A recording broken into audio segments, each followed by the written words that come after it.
जब जीवन के रास्ते धुंधले हो जाते हैं, जब मन भ्रम, भय और मोह में फंस जाता है, तब इंसान को किसी ऐसे सत्य की आवश्यकता होती है जो हर परिस्थिति में अटल रहे। यही अटल सत्य हमें श्रीमद् भगवत गीता में मिलता है। कुरुक्षेत्र के युद्ध भूमि में खड़े अर्जुन केवल एक योद्धा नहीं थे, वे हम सभी मनुष्यों के प्रतिनिधि थे जिनके भीतर कर्तव्य और भावनाओं का संघर्ष चल रहा था। भगवान कृष्ण ने उस क्षण अर्जुन को जो ज्ञान दिया, वह केवल युद्ध के लिए नहीं बल्कि पूरे जीवन के लिए मार्गदर्शन बन गया। गीता सिखाती है कि कर्म करो पर आसक्ति मत रखो, विश्वास रखो पर अहंकार मत पालो और जीवन के हर उतार चढ़ाव को ईश्वर की योजना समझकर स्वीकार करो। यही गीता का सार है। सही समझ, सही कर्म और स्थिर मन ही सच्ची विजय दिलाते हैं। जब मनुष्य जीवन के मार्ग पर चलता है तो उसके सामने सबसे बड़ा प्रश्न यही होता है कि मैं कौन हूं, मुझे क्या करना चाहिए और मेरे कर्मों का वास्तविक उद्देश्य क्या है। संसार में जन्म लेते ही मनुष्य अनेक संबंधों, इच्छाओं, अपेक्षाओं और भय के जाल में उलझ जाता है। कभी वह सफलता के पीछे भागता है, कभी असफलता से डरता है, कभी मोह में बंधता है तो कभी क्रोध में भटक जाता है। ऐसे ही भ्रम और द्वंद्व की स्थिति में जीवन की सबसे बड़ी आवश्यकता होती है एक ऐसे ज्ञान की जो समय, परिस्थिति और मनोदशा से परे होकर सत्य का प्रकाश दे सके। यही प्रकाश गीता का ज्ञान है। कुरुक्षेत्र की भूमि केवल एक युद्ध भूमि नहीं थी, वह मनुष्य के भीतर चल रहे संघर्ष का प्रतीक थी। एक ओर कर्तव्य था, दूसरी ओर मोह था, एक ओर धर्म था, दूसरी ओर संबंधों की भावनाएं थीं। अर्जुन का गांडीव नीचे गिर जाना इस बात का संकेत था कि जब मनुष्य का मन भ्रम में पड़ जाता है तो उसकी शक्ति भी उसका साथ छोड़ देती है। वह जो कुछ कर सकता था वह भी नहीं कर पाता क्योंकि उसका मन ही उसका शत्रु बन जाता है। जीवन में हर मनुष्य कभी ना कभी अर्जुन बनता है। वह जानता है कि सही क्या है पर उसे करने का साहस नहीं जुटा पाता। वह समझता है कि समय निर्णय चाहता है पर हृदय मोह में जकड़ा रहता है। उसी क्षण उसे मार्गदर्शन की आवश्यकता होती है। यही वह क्षण है जब आत्मज्ञान का द्वार खुलता है, जब मनुष्य स्वीकार करता है कि वह स्वयं सब कुछ नहीं जानता। तभी ज्ञान उसके भीतर उतरता है। गीता सिखाती है कि शरीर नश्वर है पर आत्मा शाश्वत है। जन्म और मृत्यु केवल परिवर्तन है, अंत नहीं। जिस प्रकार मनुष्य पुराने वस्त्र त्याग कर नए धारण करता है, उसी प्रकार आत्मा शरीर बदलती है। जो इस सत्य को समझ लेता है, उसके भीतर मृत्यु का भय समाप्त होने लगता है। भय का समाप्त होना ही जीवन की सबसे बड़ी स्वतंत्रता है। जब मनुष्य भय से मुक्त होता है, तभी वह अपने वास्तविक स्वभाव के अनुसार कर्म कर पाता है। मनुष्य का सबसे बड़ा बंधन उसके कर्म नहीं बल्कि कर्मों से जुड़ी अपेक्षाएं होती है। वह हर कार्य परिणाम के लिए करता है। परिणाम अनुकूल हुआ तो प्रसन्नता, प्रतिकूल हुआ तो दुहक। इसी उतार चढ़ाव में उसका जीवन बीत जाता है। गीता का संदेश है कि कर्म करो पर फल की चिंता मत करो। इसका अर्थ यह नहीं कि लक्ष्यहीन हो जाओ, बल्कि इसका अर्थ है कि कर्म को पूजा बनाओ। जब कर्म पूजा बन जाता है तब परिणाम चिंता का विषय नहीं रहता बल्कि अनुभव का विषय बन जाता है। मन की चंचलता मनुष्य की सबसे बड़ी समस्या है। मन कभी भविष्य में दौड़ता है, कभी अतीत में उलझता है। वर्तमान में टिकना उसे कठिन लगता है। इसी कारण सुख होते हुए भी वह दुखी रहता है। गीता कहती है कि मन को अभ्यास और वैराग्य से स्थिर किया जा सकता है। अभ्यास का अर्थ है बार बार स्वयं को सत्य की ओर लौटाना और वैराग्य का अर्थ है अनावश्यक इच्छाओं से दूरी बनाना। जब इच्छाएं सीमित होती हैं, तब शांति बढ़ती है। ज्ञान और कर्म का संबंध भी गीता का महत्वपूर्ण विषय है। केवल ज्ञान बिना कर्म के अधूरा है और केवल कर्म बिना ज्ञान के अंधा है। जब ज्ञान कर्म का मार्गदर्शन करता है, तब जीवन संतुलित हो जाता है। मनुष्य संसार में रहकर भी संसार से ऊपर उठ सकता है। त्याग का अर्थ भागना नहीं बल्कि आसक्ति छोड़ना है। जो व्यक्ति अपने कर्तव्य को समझकर उसे ईश्वर को अर्पित भाव से करता है, वही सच्चा त्यागी है। अहंकार मनुष्य को सबसे अधिक गिराता है। वह सोचता है कि सब कुछ मैं कर रहा हूं, मैं ही करता हूं। इसी भावना से दुख पैदा होता है क्योंकि जब परिस्थितियां उसके अनुसार नहीं चलती तो वह टूट जाता है। गीता समझाती है कि प्रकृति के गुण ही कर्म कराते हैं, मनुष्य केवल माध्यम है। जब यह समझ आती है तब विनम्रता आती है और विनम्रता से शांति जन्म लेती है। भक्ति गीता का हृदय है। भक्ति केवल पूजा या मंत्र नहीं बल्कि विश्वास की अवस्था है।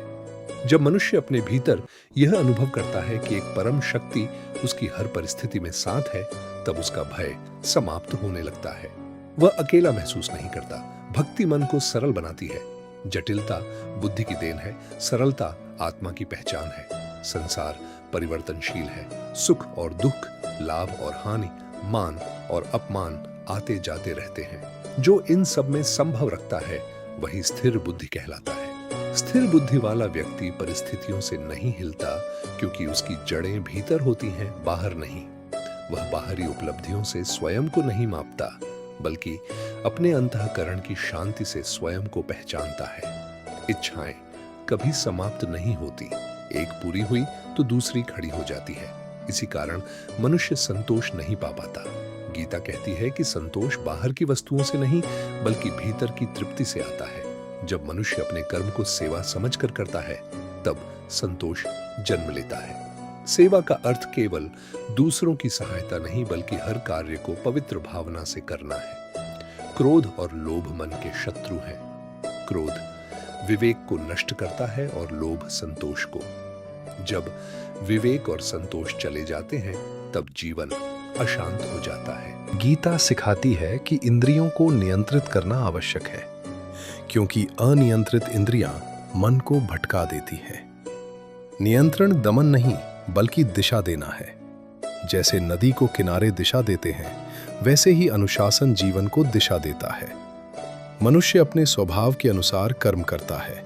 दूसरों का मार्ग अपनाकर वह सफल नहीं हो सकता। गीता का संदेश है कि अपना कर्तव्य छोटा हो तो भी श्रेष्ठ है, पराया कर्तव्य बड़ा हो तो भी भयावह है। इसका अर्थ है कि जीवन में तुलना नहीं बल्कि आत्म पहचान आवश्यक है। जब मनुष्य स्वयं को स्वीकार करता है, तब ही वह पूर्णता की ओर बढ़ता है। ध्यान मन को भीतर ले जाने का साधन है। जब मन बाहरी वस्तुओं से हटकर आत्मा में स्थित होता है, तब गहन शांति का अनुभव होता है। ये शांति परिस्थितियों पर निर्भर नहीं होती। यही योग है, बाहरी कर्म करते हुए भीतर से स्थिर रहना। योग का अर्थ केवल आसन नहीं बल्कि जीवन जीने की कला है। विश्वास गीता की आत्मा है। विश्वास का अर्थ अंधविश्वास नहीं बल्कि अनुभव पर आधारित श्रद्धा है।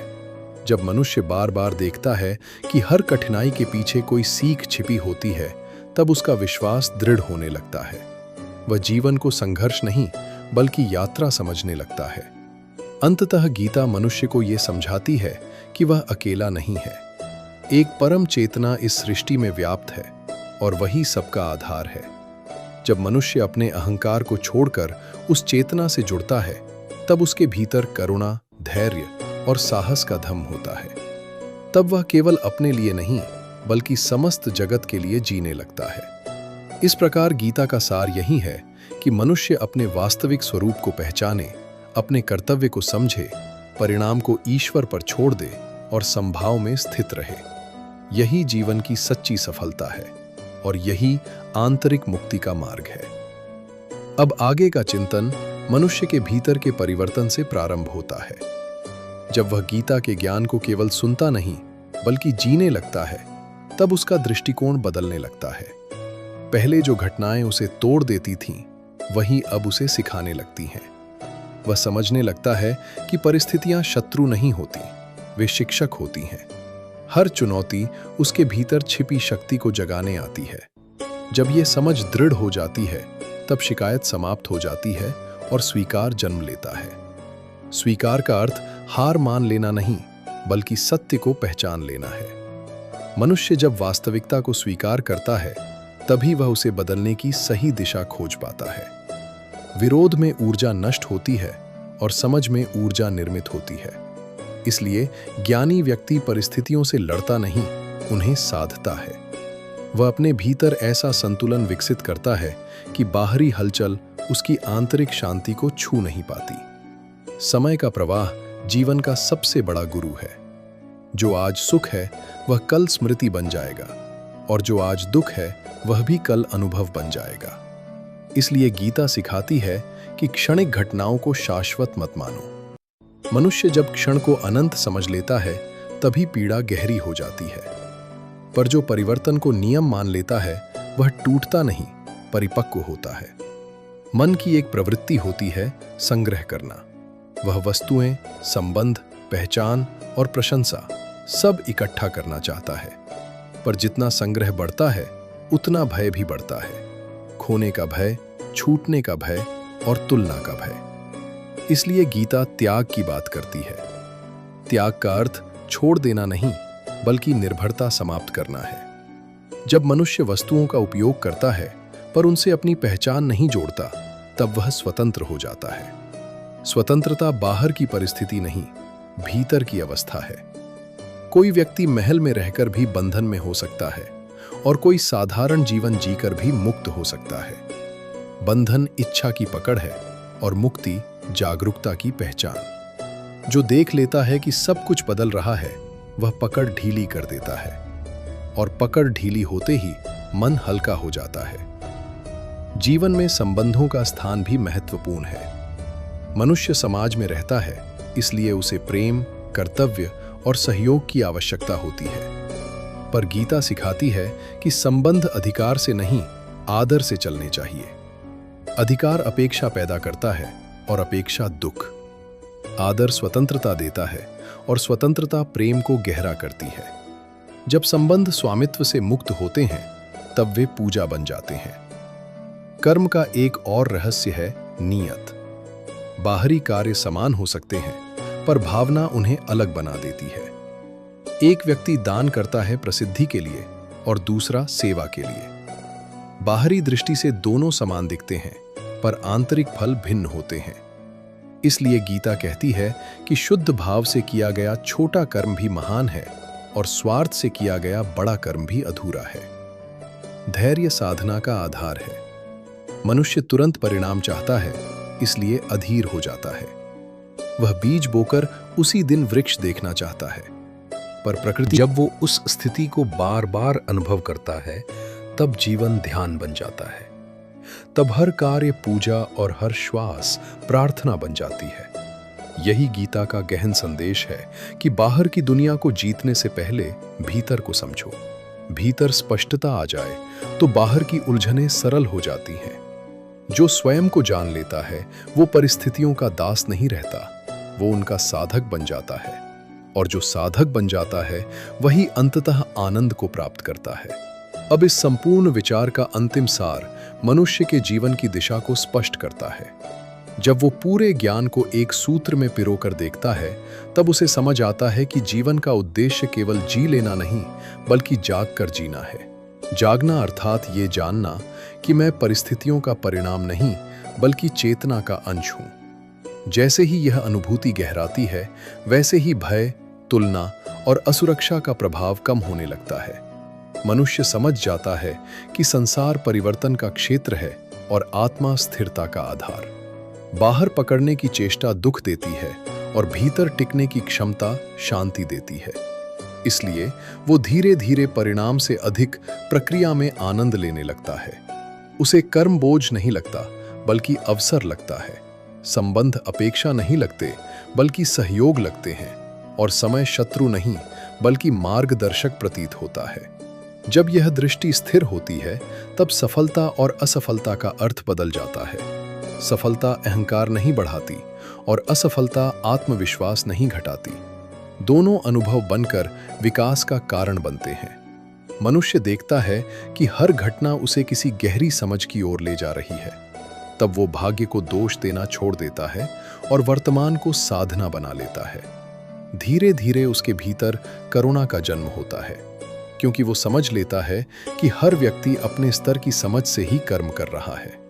इससे क्षमा आती है और क्षमा से मन हल्का होता है। हल्के मन में ही आनंद टिकता है। यही आनंद बाहरी कारणों पर निर्भर नहीं रहता, बल्कि स्वयं की अवस्था बन जाता है। अंततः वो अनुभव करता है कि जीवन और आध्यात्म अलग नहीं है। काम, परिवार, समाज और साधना सब एक ही यात्रा के विभिन्न रूप हैं। जब प्रत्येक कर्म समर्पण बन जाता है, तब जीवन पूजा बन जाता है। तब प्रार्थना शब्दों से नहीं बल्कि आचरण से होने लगती है। इस प्रकार संपूर्ण सार यही प्रकट करता है कि मनुष्य अपने कर्तव्य को जागरूकता से करे, परिणाम को स्वीकार करे, स्वयं को साक्षी में स्थापित रखे और हर परिस्थिति को विकास का साधन माने। इसी में आंतरिक स्वतंत्रता है, इसी में स्थायी शांति है और इसी में वो आनंद है जिसकी खोज में मनुष्य जन्मों से भटकता रहा है। जब यह समझ स्थायी हो जाती है, तब यात्रा समाप्त नहीं होती बल्कि पूर्ण हो जाती है। जब मनुष्य जीवन के मार्ग पर चलता है तो उसके सामने सबसे बड़ा प्रश्न यही होता है कि मैं कौन हूँ, मुझे क्या करना चाहिए और मेरे कर्मों का वास्तविक उद्देश्य क्या है। संसार में जन्म लेते ही मनुष्य अनेक संबंधों, इच्छाओं, अपेक्षाओं और भय के जाल में उलझ जाता है। कभी वो सफलता के पीछे भागता है, कभी असफलता से डरता है, कभी मोह में बंधता है तो कभी क्रोध में भटक जाता है। ऐसे ही भ्रम और द्वंद्व की स्थिति में जीवन की सबसे बड़ी आवश्यकता होती है एक ऐसे ज्ञान की जो समय, परिस्थिति और मनोदशा से परे होकर सत्य का प्रकाश दे सके। यही प्रकाश गीता का ज्ञान है। कुरुक्षेत्र की भूमि केवल एक युद्ध भूमि नहीं थी, वो मनुष्य के भीतर चल रहे संघर्ष का प्रतीक थी। एक ओर कर्तव्य था, दूसरी ओर मोह था। एक ओर धर्म था, दूसरी ओर संबंधों की भावनाएं थीं। अर्जुन का गांडीव नीचे गिर जाना इस बात का संकेत था कि जब मनुष्य का मन भ्रम में पड़ जाता है तो उसकी शक्ति भी उसका साथ छोड़ देती है। वो जो कुछ कर सकता था वो भी नहीं कर पाता क्योंकि उसका मन ही उसका शत्रु बन जाता है। जीवन में हर मनुष्य कभी न कभी अर्जुन बनता है। वो जानता है कि सही क्या है, पर उसे करने का साहस नहीं जुटा पाता। वो समझता है कि समय निर्णय चाहता है, पर हृदय मोह में जकड़ा रहता है। उसी क्षण उसे मार्गदर्शन की आवश्यकता होती है। यही वो क्षण है जब आत्मज्ञान का द्वार खुलता है। जब मनुष्य स्वीकार करता है कि वो स्वयं सब कुछ नहीं जानता, तभी ज्ञान उसके भीतर उतरता है। गीता सिखाती है कि शरीर नश्वर है पर आत्मा शाश्वत है। जन्म और मृत्यु केवल परिवर्तन है, अंत नहीं। जिस प्रकार मनुष्य पुराने वस्त्र त्याग कर नए धारण करता है, उसी प्रकार आत्मा शरीर बदलती है। जो इस सत्य को समझ लेता है, उसके भीतर मृत्यु का भय समाप्त होने लगता है। भय का समाप्त होना ही जीवन की सबसे बड़ी स्वतंत्रता है। जब मनुष्य भय से मुक्त होता है, तभी वो अपने वास्तविक स्वभाव के अनुसार कर्म कर पाता है। मनुष्य का सबसे बड़ा बंधन उसके कर्म नहीं, बल्कि कर्मों से जुड़ी अपेक्षाएं होती हैं। वो हर कार्य परिणाम के लिए करता है। परिणाम अनुकूल हुआ तो प्रसन्नता। मनुष्य संसार में रहकर भी संसार से ऊपर उठ सकता है। त्याग का अर्थ भागना नहीं, बल्कि आसक्ति छोड़ना है। जो व्यक्ति अपने कर्तव्य को समझकर उसे ईश्वर को अर्पित भाव से करता है, वही सच्चा त्यागी है। अहंकार मनुष्य को सबसे अधिक गिराता है। वो सोचता है कि सब कुछ मैं कर रहा हूं, मैं ही करता हूं। इसी भावना से दुख पैदा होता है, क्योंकि जब परिस्थितियां उसके अनुसार नहीं चलती तो वो टूट जाता है। गीता समझाती है कि प्रकृति के गुण ही कर्म कराते हैं, मनुष्य केवल माध्यम है। जब ये समझ आती है, तब विनम्रता आती है और विनम्रता से शांति जन्म लेती है। भक्ति गीता का हृदय है। भक्ति केवल पूजा या मंत्र नहीं, बल्कि विश्वास की अवस्था है।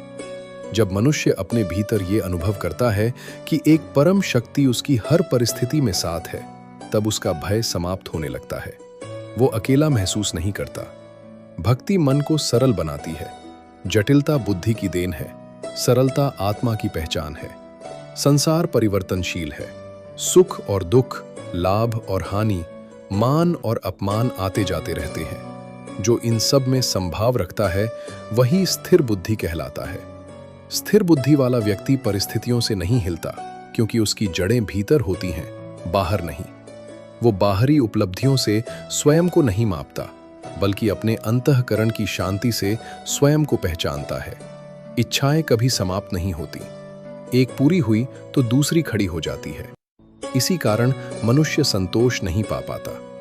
गीता कहती है कि संतोष बाहर की वस्तुओं से नहीं, बल्कि भीतर की तृप्ति से आता है। जब मनुष्य अपने कर्म को सेवा समझकर करता है, तब संतोष जन्म लेता है। सेवा का अर्थ केवल दूसरों की सहायता नहीं, बल्कि हर कार्य को पवित्र भावना से करना है। क्रोध और लोभ मन के शत्रु है। क्रोध विवेक को नष्ट करता है और लोभ संतोष को। जब विवेक और संतोष चले जाते हैं तब जीवन अशांत हो जाता है। गीता सिखाती है कि इंद्रियों को नियंत्रित करना आवश्यक है, क्योंकि अनियंत्रित इंद्रियां मन को भटका देती हैं। नियंत्रण दमन नहीं, बल्कि दिशा देना है। जैसे नदी को किनारे दिशा देते हैं, वैसे ही अनुशासन जीवन को दिशा देता है। मनुष्य अपने स्वभाव के अनुसार कर्म करता है। दूसरों का मार्ग अपनाकर वो सफल नहीं हो सकता। गीता का संदेश है कि अपना कर्तव्य छोटा हो तो भी श्रेष्ठ है, पराया कर्तव्य बड़ा हो तो भी भयावह है। इसका अर्थ है कि जीवन में तुलना नहीं, बल्कि आत्म पहचान आवश्यक है। जब मनुष्य स्वयं को स्वीकार करता है, तब ही वो पूर्णता की ओर बढ़ता है। ध्यान मन को भीतर ले जाने का साधन है। जब मन बाहरी वस्तुओं से हटकर आत्मा में स्थित होता है, तब गहन शांति का अनुभव होता है। ये शांति परिस्थितियों पर निर्भर नहीं होती। यही योग है, बाहरी कर्म करते हुए भीतर से स्थिर रहना। योग का अर्थ केवल आसन नहीं, बल्कि जीवन जीने की कला है। विश्वास गीता की आत्मा है। विश्वास का अर्थ अंधविश्वास नहीं, बल्कि अनुभव पर आधारित श्रद्धा है। जब मनुष्य बार बार देखता है कि हर कठिनाई के पीछे कोई सीख छिपी होती है, तब उसका विश्वास दृढ़ होने लगता है। वो जीवन को संघर्ष नहीं, बल्कि यात्रा समझने लगता है। अंततः गीता मनुष्य को ये समझाती है कि वह अकेला नहीं है। एक परम चेतना इस सृष्टि में व्याप्त है और वही सबका आधार है। जब मनुष्य अपने अहंकार को छोड़कर उस चेतना से जुड़ता है, तब उसके भीतर करुणा, धैर्य और साहस का जन्म होता है। तब वो केवल अपने लिए नहीं, बल्कि समस्त जगत के लिए जीने लगता है। इस प्रकार गीता का सार यही है कि मनुष्य अपने वास्तविक स्वरूप को पहचाने, अपने कर्तव्य को समझे, परिणाम को ईश्वर पर छोड़ दे और समभाव में स्थित रहे। यही जीवन की सच्ची सफलता है और यही आंतरिक मुक्ति का मार्ग है। अब आगे का चिंतन मनुष्य के भीतर के परिवर्तन से प्रारंभ होता है। जब वो गीता के ज्ञान को केवल सुनता नहीं, बल्कि जीने लगता है, तब उसका दृष्टिकोण बदलने लगता है। पहले जो घटनाएं उसे तोड़ देती थीं, वही अब उसे सिखाने लगती हैं। वो समझने लगता है कि परिस्थितियां शत्रु नहीं होती, वे शिक्षक होती हैं। हर चुनौती उसके भीतर छिपी शक्ति को जगाने आती है। जब ये समझ दृढ़ हो जाती है, तब शिकायत समाप्त हो जाती है और स्वीकार जन्म लेता है। स्वीकार का अर्थ हार मान लेना नहीं, बल्कि सत्य को पहचान लेना है। मनुष्य जब वास्तविकता को स्वीकार करता है, तभी वो उसे बदलने की सही दिशा खोज पाता है। विरोध में ऊर्जा नष्ट होती है और समझ में ऊर्जा निर्मित होती है। इसलिए ज्ञानी व्यक्ति परिस्थितियों से लड़ता नहीं, उन्हें साधता है। वो अपने भीतर ऐसा संतुलन विकसित करता है कि बाहरी हलचल उसकी आंतरिक शांति को छू नहीं पाती। समय का प्रवाह जीवन का सबसे बड़ा गुरु है। जो आज सुख है, वो कल स्मृति बन जाएगा, और जो आज दुख है, वो भी कल अनुभव बन जाएगा। इसलिए गीता सिखाती है कि क्षणिक घटनाओं को शाश्वत मत मानो। मनुष्य जब सहयोग की आवश्यकता होती है, पर गीता सिखाती है कि संबंध अधिकार से नहीं, आदर से चलने चाहिए। अधिकार अपेक्षा पैदा करता है और अपेक्षा दुख। आदर स्वतंत्रता देता है और स्वतंत्रता प्रेम को गहरा करती है। जब संबंध स्वामित्व से मुक्त होते हैं, तब वे पूजा बन जाते हैं। कर्म का एक और रहस्य है नियत। बाहरी कार्य समान हो सकते हैं, पर भावना उन्हें अलग बना देती है। एक व्यक्ति दान करता है प्रसिद्धि के लिए और दूसरा सेवा के लिए। बाहरी दृष्टि से दोनों समान दिखते हैं, पर आंतरिक फल भिन्न होते हैं। इसलिए गीता कहती है कि शुद्ध भाव से किया गया छोटा कर्म भी महान है और स्वार्थ से किया गया बड़ा कर्म भी अधूरा है। धैर्य साधना का आधार है। मनुष्य तुरंत परिणाम चाहता है, इसलिए अधीर हो जाता है। वह बीज बोकर उसी दिन वृक्ष देखना चाहता है, पर प्रकृति क्रम से चलती है। हर चीज का अपना समय होता है। जब मनुष्य धैर्य सीखता है, तब वो प्रक्रिया का सम्मान करता है। तब वो प्रतीक्षा को भी साधना बना लेता है। आत्मचिंतन मनुष्य को भीतर ले जाता है। जब वो स्वयं से प्रश्न पूछता है कि मैं क्यों क्रोधित हुआ, क्यों दुखी हुआ, क्यों भयभीत हुआ, तब धीरे धीरे वो अपने मन को समझने लगता है। समझ आने पर परिवर्तन स्वतः होता है। दबाव से परिवर्तन अस्थायी होता है, पर जागरूकता से परिवर्तन स्थायी होता है। भक्ति और ज्ञान का मिलन ही पूर्णता है। केवल भावना मनुष्य को अंधविश्वास में ले जा सकती है और केवल तर्क उसे शुष्क बना सकता है। जब भावना और समझ साथ चलते हैं तब संतुलन बनता है। तब मनुष्य प्रेम भी करता है और विवेक भी रखता है। यही संतुलन उसे जीवन के हर क्षेत्र में स्थिर बनाता है। अंततः मनुष्य को यह अनुभव होने लगता है कि वह केवल शरीर या विचार नहीं, बल्कि साक्षी है। विचार आते जाते हैं, भावनाएं उठती गिरती हैं, पर जो देख रहा है वह स्थिर है। उसी साक्षी में शांति है, उसी में निर्भयता है। जब वह उस स्थिति को बार बार अनुभव करता है, तब जीवन ध्यान बन जाता है। तब हर कार्य पूजा और हर श्वास प्रार्थना बन जाती है।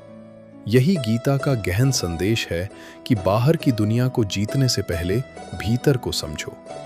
भीतर स्पष्टता आ जाए तो बाहर की उलझनें सरल हो जाती हैं।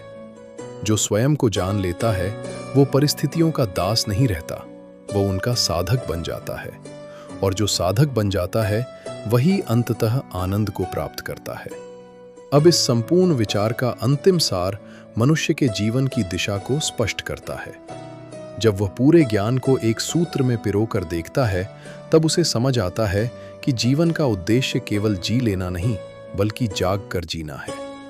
जागना अर्थात यह जानना कि मैं परिस्थितियों का परिणाम नहीं, बल्कि चेतना का अंश हूं। जैसे ही ये अनुभूति गहराती है, वैसे ही भय, तुलना और असुरक्षा का प्रभाव कम होने लगता है। मनुष्य समझ जाता है कि संसार परिवर्तन का क्षेत्र है और आत्मा स्थिरता का आधार। बाहर पकड़ने की चेष्टा दुख देती है और भीतर टिकने की क्षमता शांति देती है। इसलिए वो धीरे धीरे परिणाम से अधिक प्रक्रिया में आनंद लेने लगता है। उसे कर्म बोझ नहीं लगता, बल्कि अवसर लगता है। संबंध अपेक्षा नहीं लगते, बल्कि सहयोग लगते हैं। और समय शत्रु नहीं, बल्कि मार्गदर्शक प्रतीत होता है। जब यह दृष्टि स्थिर होती है, तब सफलता और असफलता का अर्थ बदल जाता है। सफलता अहंकार नहीं बढ़ाती और असफलता आत्मविश्वास नहीं घटाती। दोनों अनुभव बनकर विकास का कारण बनते हैं। मनुष्य देखता है कि हर घटना उसे किसी गहरी समझ की ओर ले जा रही है। तब वह भाग्य को दोष देना छोड़ देता है और वर्तमान को साधना बना लेता है। धीरे धीरे उसके भीतर करुणा का जन्म होता है, क्योंकि वह समझ लेता है कि हर व्यक्ति अपने स्तर की समझ से ही कर्म कर रहा है। इससे क्षमा आती है और क्षमा से मन हल्का होता है। हल्के मन में ही आनंद टिकता है। यही आनंद बाहरी कारणों पर निर्भर नहीं रहता, बल्कि स्वयं की अवस्था बन जाता है। अंततः वह अनुभव करता है कि जीवन और आध्यात्म अलग नहीं है। काम, परिवार, समाज और साधना सब एक ही यात्रा के विभिन्न रूप हैं। जब प्रत्येक कर्म समर्पण बन जाता है, तब जीवन पूजा बन जाता है। तब प्रार्थना शब्दों से नहीं, बल्कि आचरण से होने लगती है। इस प्रकार संपूर्ण सार यही प्रकट करता है कि मनुष्य अपने कर्तव्य को जागरूकता से करे, परिणाम को स्वीकार करे, स्वयं को साक्षी में स्थापित रखे और हर परिस्थिति को विकास का साधन माने। इसी में आंतरिक स्वतंत्रता है, इसी में स्थायी शांति है और इसी में वह आनंद है जिसकी खोज में मनुष्य जन्मों से भटकता रहा है। जब यह समझ स्थायी हो जाती है, तब यात्रा समाप्त नहीं होती, बल्कि पूर्ण हो जाती है। जब मनुष्य जीवन के मार्ग पर चलता है, तो उसके सामने सबसे बड़ा प्रश्न यही होता है कि मैं कौन हूँ, मुझे क्या करना चाहिए और मेरे कर्मों का वास्तविक उद्देश्य क्या है। संसार में जन्म लेते ही मनुष्य पर हृदय मोह में जकड़ा रहता है। उसी क्षण उसे मार्गदर्शन की आवश्यकता होती है। यही वो क्षण है जब आत्मज्ञान का द्वार खुलता है। जब मनुष्य स्वीकार करता है कि वो स्वयं सब कुछ नहीं जानता, तभी ज्ञान उसके भीतर उतरता है। गीता सिखाती है कि शरीर नश्वर है, पर आत्मा शाश्वत है। जन्म और मृत्यु केवल परिवर्तन है, अंत नहीं। जिस प्रकार मनुष्य पुराने वस्त्र त्याग कर नए धारण करता है, उसी प्रकार आत्मा शरीर बदलती है। जो इस सत्य को समझ लेता है, उसके भीतर मृत्यु का भय समाप्त होने लगता है। भय का समाप्त होना ही जीवन की सबसे बड़ी स्वतंत्रता है।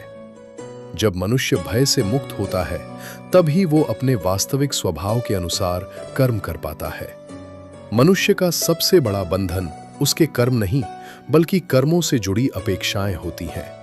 वो हर कार्य परिणाम के लिए करता है। परिणाम अनुकूल हुआ तो प्रसन्नता, प्रतिकूल हुआ तो दुख। इसी उतार चढ़ाव में उसका जीवन बीत जाता है। गीता का संदेश है कि कर्म करो पर फल की चिंता मत करो। इसका अर्थ ये नहीं कि लक्ष्यहीन हो जाओ, बल्कि इसका अर्थ है कि कर्म को पूजा बनाओ। जब कर्म पूजा बन जाता है, तब परिणाम चिंता का विषय नहीं रहता, बल्कि अनुभव का विषय बन जाता है। मन की चंचलता मनुष्य की सबसे बड़ी समस्या है। मन कभी भविष्य में दौड़ता है, कभी अतीत में उलझता है। वर्तमान में टिकना उसे कठिन लगता है। इसी कारण सुख होते हुए भी वो दुखी रहता है। गीता कहती है कि मन को अभ्यास और वैराग्य से स्थिर किया जा सकता है। अभ्यास का अर्थ है बार बार स्वयं को सत्य की ओर लौटाना, और वैराग्य का अर्थ है अनावश्यक इच्छाओं से दूरी बनाना। जब इच्छाएं सीमित होती हैं, तब शांति बढ़ती है। ज्ञान और कर्म का संबंध भी गीता का महत्वपूर्ण विषय है। केवल ज्ञान बिना कर्म के अधूरा है, और केवल कर्म बिना ज्ञान के अंधा है। जब ज्ञान कर्म का मार्गदर्शन करता है, तब जीवन संतुलित हो जाता है। मनुष्य संसार में रहकर भी संसार से ऊपर उठ सकता है। त्याग का अर्थ भागना नहीं, बल्कि आसक्ति छोड़ना है। जो व्यक्ति अपने कर्तव्य को समझकर उसे ईश्वर को अर्पित भाव से करता है, वही सच्चा त्यागी है। अहंकार मनुष्य को सबसे अधिक गिराता है। वो सोचता है कि सब कुछ मैं कर रहा हूं, मैं ही करता हूं। इसी भावना से दुख पैदा होता है, क्योंकि जब परिस्थितियां उसके अनुसार नहीं चलती, तो वो टूट जाता है। गीता समझाती है कि प्रकृति के गुण ही कर्म कराते हैं, मनुष्य केवल माध्यम है। जब ये समझ आती है, तब विनम्रता आती है, और विनम्रता से शांति जन्म लेती है। भक्ति गीता का हृदय है। भक्ति केवल पूजा या मंत्र नहीं, बल्कि विश्वास की अवस्था है। जब मनुष्य अपने भीतर ये अनुभव करता है कि एक परम शक्ति उसकी हर परिस्थिति में साथ है, तब उसका भय समाप्त होने लगता है। वो अकेला महसूस नहीं करता। भक्ति मन को सरल बनाती है। जटिलता बुद्धि की देन है, सरलता आत्मा की पहचान है। संसार परिवर्तनशील है। सुख और दुख, लाभ और हानि, मान और अपमान आते जाते रहते हैं। जो इन सब में संभाव रखता है, वही स्थिर बुद्धि कहलाता है। स्थिर बुद्धि वाला व्यक्ति परिस्थितियों से नहीं हिलता, क्योंकि उसकी जड़ें भीतर होती हैं, बाहर नहीं। वो बाहरी उपलब्धियों से स्वयं को नहीं मापता, बल्कि अपने अंतःकरण की शांति से स्वयं को पहचानता है। इच्छाएं कभी समाप्त नहीं होती। एक पूरी हुई तो दूसरी खड़ी हो जाती है। इसी कारण मनुष्य संतोष नहीं पा पाता। गीता कहती है कि संतोष बाहर की वस्तुओं से नहीं, बल्कि भीतर की तृप्ति से आता है। जब मनुष्य अपने कर्म को सेवा समझकर करता है, तब संतोष जन्म लेता है। सेवा का अर्थ केवल दूसरों की सहायता नहीं, बल्कि हर कार्य को पवित्र भावना से करना है। क्रोध और लोभ मन के शत्रु हैं। क्रोध विवेक को नष्ट करता है, और लोभ संतोष को। जब विवेक और संतोष चले जाते हैं, तब जीवन अशांत हो जाता है। गीता सिखाती है कि इंद्रियों को नियंत्रित करना आवश्यक है, क्योंकि अनियंत्रित इंद्रियां मन को भटका देती हैं। नियंत्रण दमन नहीं, बल्कि दिशा देना है। जैसे नदी को किनारे दिशा देते हैं, वैसे ही अनुशासन जीवन को दिशा देता है। मनुष्य अपने स्वभाव के अनुसार कर्म करता है। दूसरों का मार्ग अपनाकर वो सफल नहीं हो सकता। गीता का संदेश है कि अपना कर्तव्य छोटा हो तो भी श्रेष्ठ है, पराया कर्तव्य बड़ा हो तो भी भयावह है। इसका अर्थ है कि जीवन में तुलना नहीं, बल्कि आत्म पहचान आवश्यक है। जब मनुष्य स्वयं को स्वीकार करता है, तभी वो पूर्णता की ओर बढ़ता है। ध्यान मन को भीतर ले जाने का साधन है। जब मन बाहरी वस्तुओं से हटकर आत्मा में स्थित होता है, तब गहन शांति का अनुभव होता है। ये शांति परिस्थितियों पर निर्भर नहीं होती। यही योग है, बाहरी कर्म करते हुए भीतर से स्थिर रहना। योग का अर्थ केवल आसन नहीं, बल्कि जीवन जीने की कला है। विश्वास गीता की आत्मा है। विश्वास का अर्थ अंधविश्वास नहीं, बल्कि अनुभव पर आधारित श्रद्धा। लगता है कि परिस्थितियां शत्रु नहीं होती, वे शिक्षक होती हैं। हर चुनौती उसके भीतर छिपी शक्ति को जगाने आती है। जब ये समझ दृढ़ हो जाती है, तब शिकायत समाप्त हो जाती है और स्वीकार जन्म लेता है। स्वीकार का अर्थ हार मान लेना नहीं, बल्कि सत्य को पहचान लेना है। मनुष्य जब वास्तविकता को स्वीकार करता है, तभी वो उसे बदलने की सही दिशा खोज पाता है। विरोध में ऊर्जा नष्ट होती है और समझ में ऊर्जा निर्मित होती है। इसलिए ज्ञानी व्यक्ति परिस्थितियों से लड़ता नहीं, उन्हें साधता है। वो अपने भीतर ऐसा संतुलन विकसित करता है कि बाहरी हलचल उसकी आंतरिक शांति को छू नहीं पाती। समय का प्रवाह जीवन का सबसे बड़ा गुरु है। जो आज सुख है, वो कल स्मृति बन जाएगा, और जो आज दुख है, वो भी कल अनुभव बन जाएगा। इसलिए गीता सिखाती है कि क्षणिक घटनाओं को शाश्वत मत मानो। मनुष्य जब क्षण को अनंत समझ लेता है, तभी पीड़ा गहरी हो जाती है। पर जो परिवर्तन को नियम मान लेता है, वो टूटता नहीं, परिपक्व होता है। मन की एक प्रवृत्ति होती है संग्रह करना। वो वस्तुएं, संबंध, पहचान और प्रशंसा सब इकट्ठा करना चाहता है। पर जितना संग्रह बढ़ता है, उतना भय भी बढ़ता है। खोने का भय, छूटने का भय और तुलना का भय। इसलिए गीता त्याग की बात करती है। त्याग का अर्थ छोड़ देना नहीं, बल्कि निर्भरता समाप्त करना है। जब मनुष्य वस्तुओं का उपयोग करता है, पर उनसे अपनी पहचान नहीं जोड़ता, तब वो स्वतंत्र हो जाता है। स्वतंत्रता बाहर की परिस्थिति नहीं, भीतर की अवस्था है। कोई व्यक्ति महल में रहकर भी बंधन में हो सकता है, और कोई साधारण जीवन जीकर भी मुक्त हो सकता है। बंधन इच्छा की पकड़ है और मुक्ति जागरूकता की पहचान। जो देख लेता है कि सब कुछ बदल रहा है, वो पकड़ ढीली कर देता है, और पकड़ ढीली होते ही मन हल्का हो जाता है। जीवन में संबंधों का स्थान भी महत्वपूर्ण है। मनुष्य समाज में रहता है, इसलिए उसे प्रेम, कर्तव्य और सहयोग की आवश्यकता होती है। पर गीता सिखाती है कि संबंध अधिकार से नहीं, आदर से चलने चाहिए। अधिकार अपेक्षा पैदा करता है और अपेक्षा दुख। आदर स्वतंत्रता देता है और स्वतंत्रता प्रेम को गहरा करती है। जब संबंध स्वामित्व से मुक्त होते हैं, तब वे पूजा बन जाते हैं। कर्म का एक और रहस्य है नियत।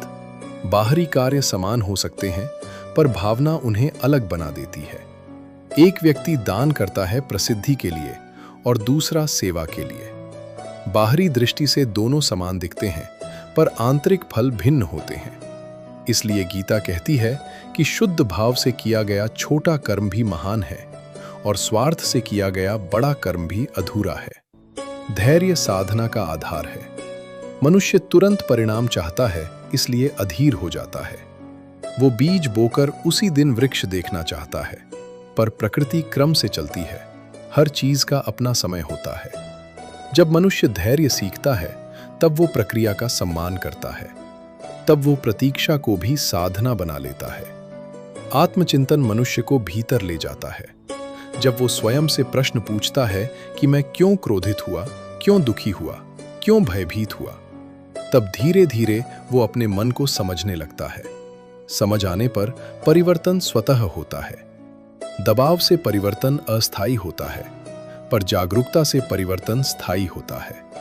भक्ति और ज्ञान का मिलन ही पूर्णता है। केवल भावना मनुष्य को अंधविश्वास में ले जा सकती है, और केवल तर्क उसे शुष्क बना सकता है। जब भावना और समझ साथ चलते हैं, तब संतुलन बनता है। तब मनुष्य प्रेम भी करता है और विवेक भी रखता है। यही संतुलन उसे जीवन के हर क्षेत्र में स्थिर बनाता है। अंततः मनुष्य को यह अनुभव होने लगता है कि वो केवल शरीर या विचार नहीं, बल्कि साक्षी है। विचार आते जाते हैं, भावनाएं उठती गिरती हैं, पर जो देख रहा है वो स्थिर है। उसी साक्षी में शांति है, उसी में निर्भयता है। जब वो उस स्थिति को बार बार अनुभव करता है, तब जीवन ध्यान बन जाता है।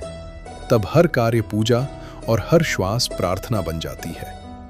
यही गीता का गहन संदेश है कि बाहर की दुनिया को जीतने से पहले भीतर को समझो। भीतर स्पष्टता आ जाए तो बाहर की उलझनें सरल हो जाती हैं। जो स्वयं को जान लेता है वो परिस्थितियों का दास नहीं रहता, वो उनका साधक बन जाता है। और जो साधक बन जाता है वही अंततः आनंद को प्राप्त करता है। अब इस संपूर्ण विचार का अंतिम सार मनुष्य के जीवन की दिशा को स्पष्ट करता है। जब वो पूरे ज्ञान को एक सूत्र में पिरोकर देखता है, तब उसे समझ आता है कि जीवन का उद्देश्य केवल जी लेना नहीं, बल्कि जाग कर जीना है। जागना अर्थात ये जानना कि मैं परिस्थितियों का परिणाम नहीं, बल्कि चेतना का अंश हूं। जैसे ही ये अनुभूति गहराती है, वैसे ही भय, तुलना और असुरक्षा का प्रभाव कम होने लगता है। मनुष्य समझ जाता है कि संसार परिवर्तन का क्षेत्र है और आत्मा स्थिरता का आधार। बाहर पकड़ने काम, परिवार, समाज और साधना सब एक ही यात्रा के विभिन्न रूप है। जब प्रत्येक कर्म समर्पण बन जाता है, तब जीवन पूजा बन जाता है। तब प्रार्थना शब्दों से नहीं, बल्कि आचरण से होने लगती है। इस प्रकार संपूर्ण सार यही प्रकट करता है कि मनुष्य अपने कर्तव्य को जागरूकता से करे, परिणाम को स्वीकार करे, स्वयं को साक्षी में स्थापित रखे और हर परिस्थिति को विकास का साधन माने। इसी में आंतरिक स्वतंत्रता है, इसी में स्थायी शांति है और इसी में वह आनंद है जिसकी खोज में मनुष्य जन्मों से भटकता रहा है। जब यह समझ स्थायी हो जाती है, तब यात्रा समाप्त नहीं होती, बल्कि पूर्ण हो जाती है। एल